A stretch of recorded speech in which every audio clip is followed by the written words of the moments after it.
Now to the very latest on that revelation from President Trump that his administration planned and then canceled secret peace talks with the Taliban at Camp David meant to take place over the weekend. Senior White House correspondent Cecilia Vega is in Washington with all the latest on this story. Good morning, Cecilia. Good morning, Amy. This came as a huge surprise to almost everyone here in Washington. The president planning to secretly meet with the Taliban right here on U.S. soil, but just as soon as he announced these talks, he called them off. President Trump, in the same tweet, announced and then abruptly canceled the secret Taliban summit at Camp David.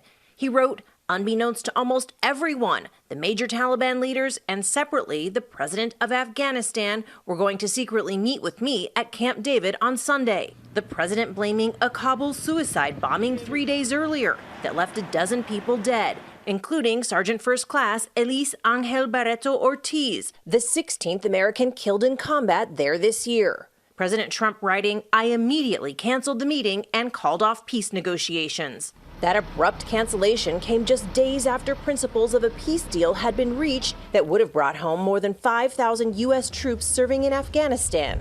Now, their future uncertain. Secretary of State Mike Pompeo telling George the Taliban were not negotiating in good faith. The Taliban overreached. They killed an American in an effort to gain leverage at the negotiating table. And President Trump said enough. This, even though in the past, the administration argued that the deaths of U.S. service members were reason to keep the talks going. That the surprise summit would have taken place at Camp David just days before the September 11th anniversary left lawmakers in both parties stunned. It's just another example of the president treating foreign policy like it's some kind of game show. This isn't a game show. These are terrorists. Republican Congresswoman Liz Cheney tweeting, Camp David is where America's leaders met to plan our response after 9/11. No member of the Taliban should ever set foot there.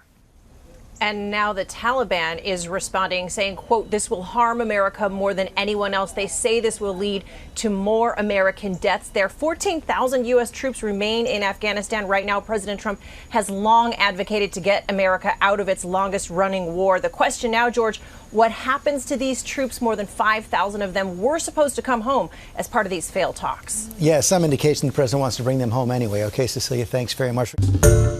Hi, everyone. George Stephanopoulos here. Thanks for checking out the ABC News YouTube channel. If you'd like to get more videos, show highlights, and watch live event coverage, click on the right over here to subscribe to our channel. And don't forget to download the ABC News app for breaking news alerts. Thanks for watching.